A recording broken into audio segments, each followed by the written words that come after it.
इसमें आगे की कहानी नहीं लिखी। महाराज और राजकुमारी का बाद में क्या हुआ? नहीं पुत्री, पुराण समाप्त हो गया। मेघना की उत्सुकता देखकर इशिता को बहुत हैरानी हो रही थी। इतना सब कुछ जानने के बाद भी वही सवाल सबके सामने था कि निशिरमोलो वापस क्यों आए।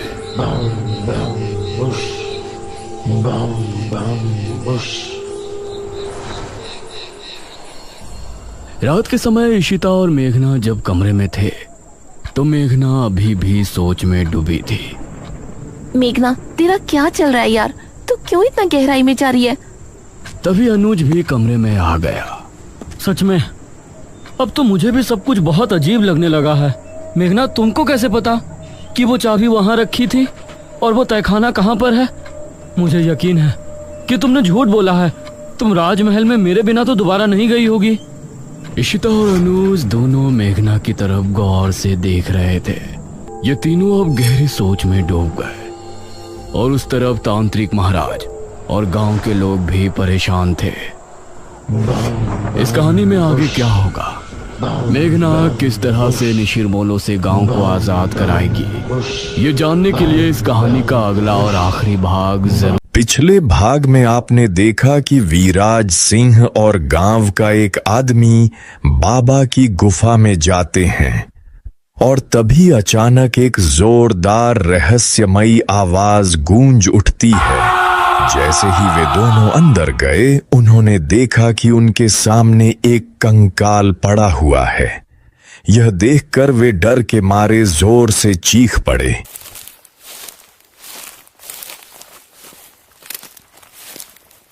फिर वे दोनों चुपचाप धीरे धीरे आगे बढ़ने लगे। जैसे ही वे गुफा के अंदर पहुंचे, उन्होंने देखा कि वहां बाबा नहीं थे। अब पूरी गुफा सुनसान पड़ी थी। इतनी बड़ी गुफा में सिर्फ वही दोनों मौजूद थे। अरे ये क्या? यहां तो कोई भी नहीं है। अब क्या करेंगे? अरे पता नहीं वो तांत्रिक बाबा जी कहां चले गए। वो तो यहीं रहा करते थे। वे दोनों यही सोच रहे थे कि अब क्या किया जाए। तभी उनकी नजर सामने पड़ी एक चिट्ठी पर गई। अरे वो देखो, सामने कोई चिट्ठी पड़ी है। अरे हाँ, चलो देखते हैं उसमें क्या लिखा है। उन्होंने चिट्ठी उठाई और उसे पढ़ना शुरू किया। वह चिट्ठी बाबा ने ही छोड़ कर रखी थी। मुझे सब पता है कि उमोशी लौट आए हैं। मैं और शक्ति प्राप्त करने गया हूं। तब तक अगर जिंदा रहना चाहते हो तो मेरे ये नियम याद रखना। पहला नियम, रात के 12 बजे के बाद कोई भी घर से बाहर नहीं निकलेगा। दूसरा नियम, 12 बजे के बाद पूरे गांव में कोई भी रोशनी नहीं जलेगी। तीसरा और आखिरी नियम, अगर रात में पीछे से कोई आवाज दे तो मुड़कर बिल्कुल मत देखना। अगर तुम सब इन नियमों का पालन करोगे तो शायद तुम सब जिंदा रह सकते हो। ये सब पढ़ने के बाद उन दोनों के होश उड़ गए। दोनों कुछ देर तक बिल्कुल चुप खड़े रहे, मानो डर के मारे उनकी आवाज ही खो गई हो। और कुछ ही देर बाद वे दोनों वापस अपने गांव की ओर निकल पड़े।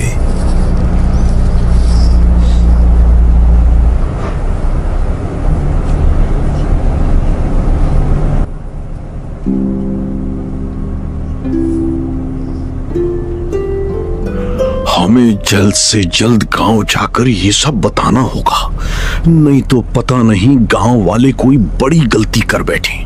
अगर ऐसा हुआ तो उसका खामियाजा हम सबको भुगतना पड़ेगा। हाँ, आपने बिल्कुल सही कहा। अगर किसी एक ने भी गलती कर दी तो हम सब बड़ी मुसीबत में पड़ जाएंगे। हमें जितनी जल्दी हो सके गांव पहुंचना होगा, वरना बहुत बड़ी मुसीबत खड़ी हो सकती है।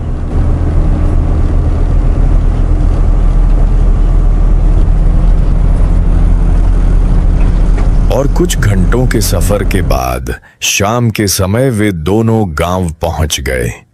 शाम के समय जैसे ही वीराज सिंह गांव पहुंचे, उन्होंने तुरंत सारे गांव वालों को इकट्ठा होने के लिए बुलाया।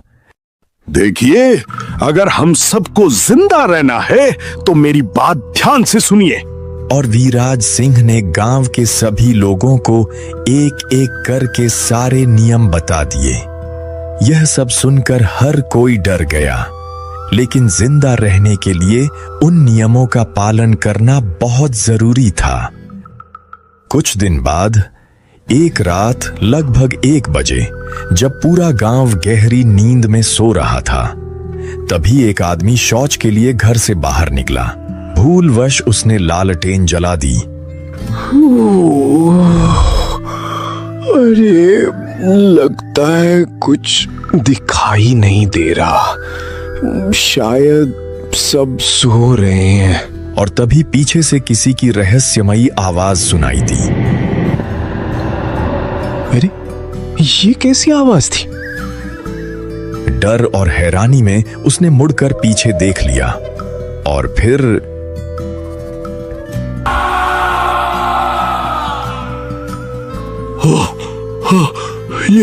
ये कैसी आवाज थी? क्या हुआ है? लगता है किसी ने बाबा के बताए हुए नियमों का पालन नहीं किया होगा, इसलिए वो बच नहीं पाया। ओहो, मैंने सबको कितनी बार चिल्ला चिल्ला कर कहा था कि रात के 12 बजे के बाद घर से बाहर मत निकलो, लेकिन ये लोग अभी भी वही गलती कर रहे हैं। अगर ऐसा ही चलता रहा तो एक दिन हम सब मारे जाएंगे। सभी लोग बस अपने अपने घरों से बाहर झांक रहे थे। किसी की भी हिम्मत नहीं हो रही थी कि बाहर जाकर देखे, क्योंकि अगर वे बाहर जाते तो शायद वो भी जिंदा नहीं बच पाते। अरे नहीं, किसी ने फिर से नियम तोड़ दिया। वीराज सिंह जी ने साफ कहा था कि नियमों का सख्ती से पालन करना है। पता नहीं अब क्या होगा।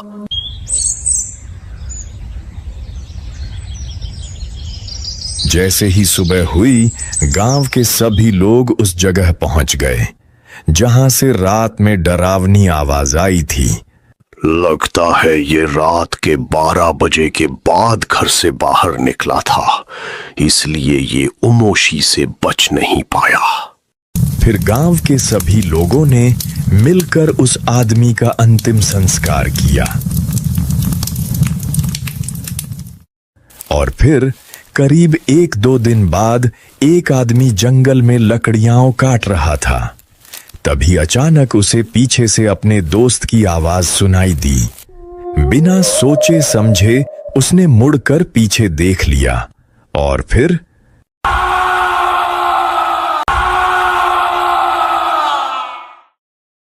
एक रात जब वीराज सिंह अपने घर में परेशान बैठे यह सोच रहे थे कि आखिर ऐसा क्या किया जाए जिससे गांव को बचाया जा सके, तभी अचानक किसी ने दरवाजा खटखटाया। वीराज सिंह धीरे धीरे उठे और जाकर दरवाजा खोला। आप सभी गांव वालों को तांत्रिक बाबा ने पीपल के पेड़ के नीचे बुलाया है। उन्होंने कहा है कि आप पूरे गांव वालों को साथ लेकर वहां पहुंची। मैं आज तुम सबको उमोशी की सच्चाई बताने आया हूं। बहुत साल पहले 4 भाई हुआ करते थे। उनका काम था मरे हुए लोगों की चिता जलाना, लेकिन गांव वाले उन्हें मनहूस समझते थे। लोग उन चारों भाइयों से इतनी नफरत करते थे कि उन्हें अपने घरों के पास भी आने नहीं देते थे। अरे, तुम मेरे घर के पास क्या कर रहे हो? मनहूस कहेंगे, यहां से चले जाओ और अगली बार मेरे घर के आसपास भी नजर मत आना। जाओ यहां से। लेकिन जब गांव में भयानक बीमारी फैली, तब वही 4 भाई जिन्हें लोग मनहूस कहते थे, हर गांव वाले का अंतिम संस्कार करते रहे। लेकिन एक दिन अचानक वो चारों भाई भी मर गए। उनकी लाशें कई दिनों तक घर में ही पड़ी रहीं, मगर किसी ने आकर उन्हें हाथ तक नहीं लगाया। उनकी आत्माओं को कभी शांति नहीं मिली और तभी से वे रात के अंधेरे में ताबूत उठाए भटकते हैं। गांव के लोगों ने ही उनका नाम उमोशी रख दिया। तो बाबा, अब हम इसमें क्या कर सकते हैं? इसमें हमारी तो कोई गलती नहीं थी। अब हम इन लोगों से कैसे बचें? कोई उपाय बताइए।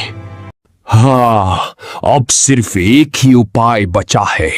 उपाय ये है कि उन चारों भाइयों की हड्डियां ढूंढकर उनका विधि विधान से अंतिम संस्कार करना होगा। तभी उमोशी की आत्माओं को शांति मिलेगी। दूसरे दिन जैसे ही सुबह हुई, बाबा और गांव के सभी लोग एक होशियार लड़के को साथ लेकर उन हड्डियों को ढूंढने निकल पड़े। कुछ देर तलाश करने के बाद वे एक जगह पहुंच गए। बाबा अचानक रुक जाते हैं और गहरी सोच में पड़ जाते हैं। और कुछ देर सोचने के बाद बाबा बोले, रुक जाओ, मैंने एक खास जगह देखी है। वहां बहुत हरियाली है और एक खास फल उगता है। जैसे ही बाबा ने उस खास फल का नाम लिया, वह होशियार लड़का सब समझ गया। थोड़ी देर सोचने के बाद वह अचानक आगे की ओर भागने लगा और उसे भागता देख गांव के बाकी लोग भी उसके पीछे दौड़ पड़े। वे सब भागते भागते एक जगह पहुंच गए। वहां एक पुराना पुल था और उसी पुल के पास एक बेल पर वही खास फल लगे हुए थे। यह देखकर बाबा बोले, हाँ, यही वो जगह है। अगर यहाँ पुल है तो इसका मतलब इसके आसपास कभी कोई घर भी रहे होंगे। फिर सभी लोग आसपास घर ढूंढने के लिए निकल पड़े। जैसे ही उन्होंने सामने देखा, वहां कई साल पुराने पैरों के निशान दिखाई दिए। अरे ये देखो, यहाँ पैरों के निशान हैं। चलो आगे जाकर देखते हैं। और फिर सभी लोग धीरे धीरे आगे बढ़ने लगे। चलते चलते कुछ दूर जाने के बाद वे एक जगह पहुंचे। सामने कुछ पुरानी लकड़ियां और एक पुराना बर्तन पड़ा हुआ था। उन्होंने उसे ध्यान से देखा, फिर थोड़ा और आगे बढ़े।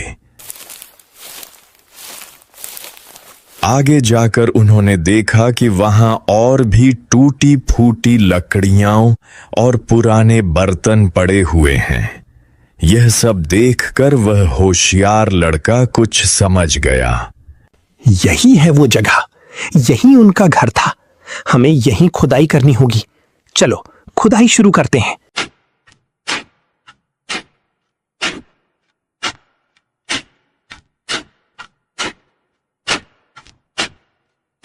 काफी देर की मेहनत के बाद उन सब ने एक गहरा गड्ढा खोद दिया था और आखिरकार उन्हें हड्डियां भी मिल गईं। यह देखकर सारे गांव वाले खुश हो गए।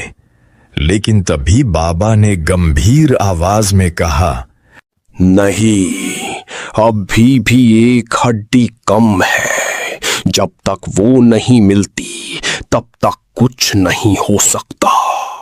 और फिर सबने दोबारा खुदाई शुरू की, लेकिन उन्हें कुछ भी नहीं मिला। आखिरकार मजबूर होकर उन्हें वहां से वापस निकलना पड़ा, क्योंकि अब रात होने वाली थी और उस जंगल में रुकना नामुमकिन था। लेकिन बाबा बार बार गांव के एक आदमी को ही ध्यान से देख रहे थे। इस बात को उस होशियार लड़के ने भी नोटिस कर लिया था। कुछ देर बाद सभी लोग अपने अपने घर चले गए, लेकिन वह लड़का चुपचाप उसी आदमी का पीछा करने लगा जिसे बाबा बार बार देख रहे थे। और पीछा करते करते वह उसके घर तक पहुंच गया। और जैसे ही वह आदमी अपने घर पहुंचा, वह लड़का चुपके से छिपकर उसे देखने लगा। तभी उस आदमी ने अपनी जेब से एक छोटी सी हड्डी निकाली। यह देखकर लड़के के होश उड़ गए। लड़के ने सब कुछ अपनी आंखों से देख लिया और वह तुरंत वहां से भाग निकला। अगर आपको जानना है कि उसके बाद क्या हुआ, उस आदमी ने वो हड्डी क्यों छुपाई, तो चैनल को सब्सक्राइब कर दीजिए और कमेंट में पार्ट 6 जरूर लिखिए।